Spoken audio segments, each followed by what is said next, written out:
whom he lay down on his bed, but tears swept him a long time from the sleeping.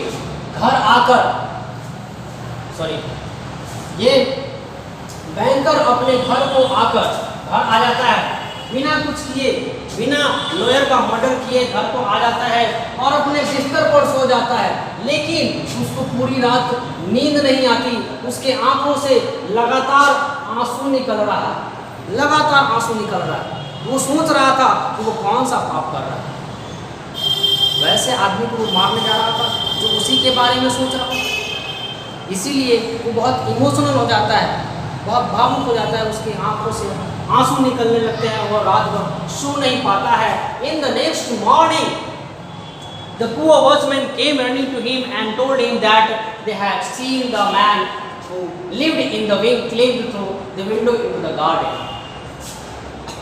अब banker को तो already मालूम था, letter पढ़ चुका था कि वो 12 बजे से 5 मिनट पहले भाग जाएगा। इस बात को सुनकर वो बहुत दुखी था और वो अपने बिस्तर पर आकर लेट गया, सोया ही नहीं। सुबह जब हुई तो वो वॉचमैन दौड़ता हुआ बैंकर के पास पहुंचा और पहुंचने के बाद उसको नोटिफाई करता है, उसको रिपोर्ट करता है कि वो कैदी जो पिछले 15 सालों से उस सेल में कैद था, 12 बजे से 5 मिनट पहले ही वो उस खिड़की के सहारे कूद कर वहाँ से भाग गया। And he had gone to the gate and disappeared. खिड़की से आगे कूदा और जैसे ही वो गेट पे पहुंचा वहाँ से गायब हो गया। उसके बाद उसे वो लॉयर नजर नहीं आई। The banker instantly went with his servant to the wing and established the escape of his prisoner. Banker अपने वॉचमैन की बात को सुनकर उसके साथ विंग में गया, गार्डन में गया जहां वो प्रिजनर को छुपा रखा था, वहां पर गया। To avoid unnecessary rumors, he took the paper from the table and was locked in his cell.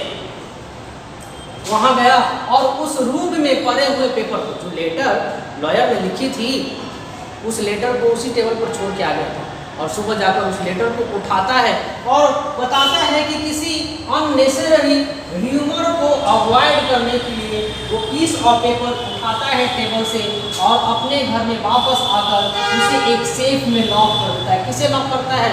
Letter को। क्यों? क्योंकि वो लेटर किसी और के हाथ में लग जाए और उससे कोई अफवाह ना फैल जाए। इसी अफवाह को रोकने के लिए वो बैंकर उस लेटर को अपने घर में लेके आता है और अपने सेफ में बंद कर देता है। और इस तरह एक इमोशनल एंड होता है इस स्टोरी का। माय डियर, स्टोरी बहुत अच्छी है, बहुत मीनिंगफुल है, कुछ सिखा के जाता है, मोरल देकर जाता है। बहुत मज़ा आता है इसको रीड करने में, बहुत मज़ा आता है इसकी फीलिंग को समझने में। उम्मीद करते हैं आप भी इस फीलिंग को बहुत अच्छे से ऑब्जर्व किए होंगे और इवन आप भी इमोशनल बन गए।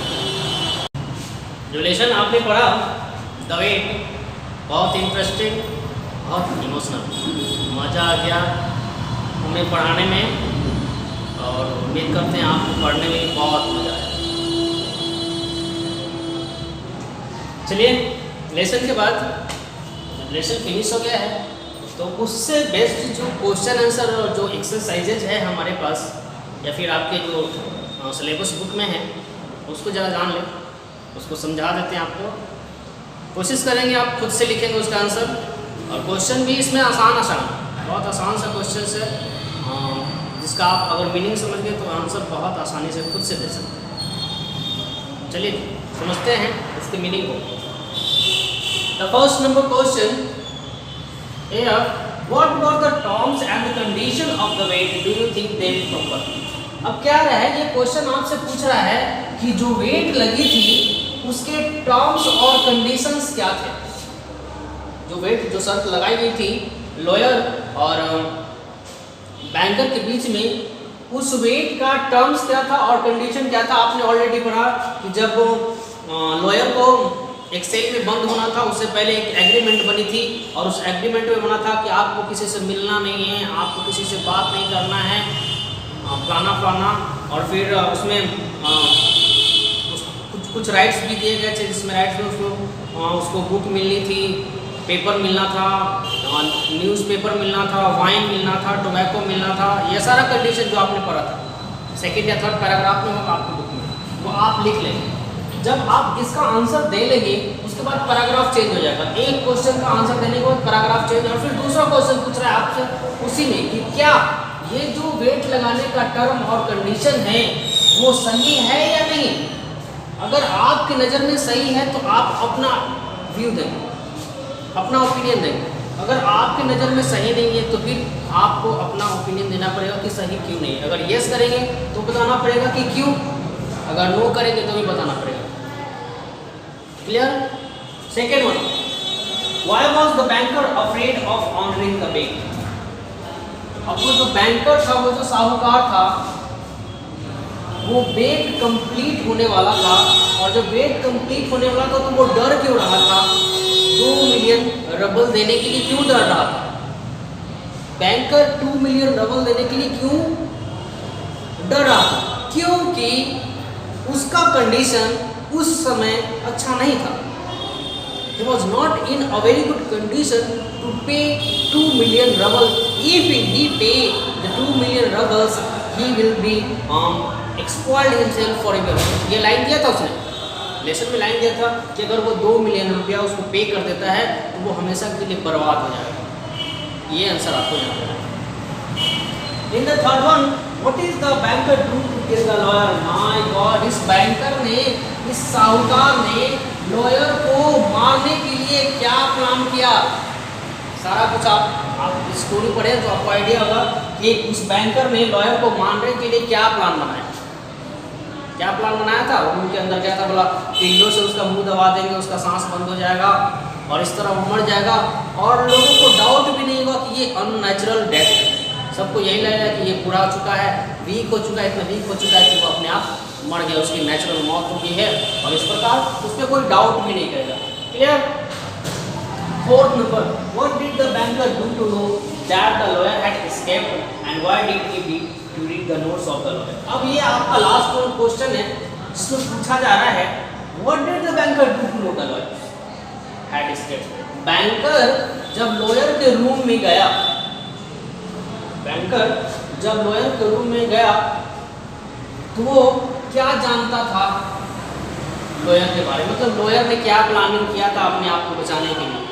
लॉयर ने क्या प्लानिंग की थी कि वो 2 मिनट या 5 मिनट पहले ही, जो उसका एग्रीमेंट टाइम था 12 बजे रात को, उससे 2 मिनट पहले ही वहाँ से भाग जाए, ये प्लानिंग थी। अब सेकेंड क्वेश्चन पूछा जा रहा है कि उसके लिखे गए नोट्स के, लॉयर के द्वारा लिखे गए नोट्स को पढ़ने के बाद ये बैंकर क्यों रोने लगा? क्यों रोने लगा? वो इसलिए रोने लगा कि जिस इंसान को वो मार रहा था वो ऑलरेडी उसको बचाने आ रहा था, ऑलरेडी बचाने की कोशिश कर रहा था। लॉयर को मालूम था the banker was not in a condition to pay 2 million ruble right now and that is why he has to leave the sale before the time of agreement। समझ गए? ये क्वेश्चन आपको बता दिया जाएगा, आपको इसकी मीनिंग समझा दी गई और रिलेटेड आप किस तरह से इसका आंसर क्रिएट कर सकते हैं वो भी बता दिया गया। आप अपने बुक का हेल्प ले सकते हैं लेकिन किसी गाइड का हेल्प नहीं लें। बुक के पैराग्राफ को रीड करके आप आंसर बना सकते हैं लेकिन किसी गाइड का हेल्प नहीं लें। गाइड का लिखा हुआ आंसर माय डियर आप अगर एग्जामिनेशन में लिखेंगे 5 नंबर का आंसर देंगे तो 2 नंबर मिलेगा, लेकिन आपका खुद का क्रिएटेड आंसर रहेगा तो 5 में 5 देगा। समझ गए? चलिए इसके आगे शायद क्या है, क्वेश्चन आंसर तो यहाँ पे ख़त्म हो गया, उसका नए कुछ इंटरब्लैंक्स होंगे शायद नहीं है। नेक्स्ट डिस्कस है, ये तो क्वेश्चन आता नहीं है। अब नेक्स्ट क्लास स्टार्ट हो गया, ये नेक्स्ट लेसन पढ़ेंगे अगले क्लास में, अगले वीडियो में पढ़ेंगे। ये लेसन की क्वालिटी है mister Gessler about shoe maker, ये अगले क्लास में पढ़ेंगे, लेकिन इसको पढ़ने से पहले आप इस लेसन को अच्छे से रीड करके रखिए। ठीक है, मिलेंगे अगले क्लास में, तब तक पढ़ते रहिए, सुरक्षित रहिए, गुड बाय।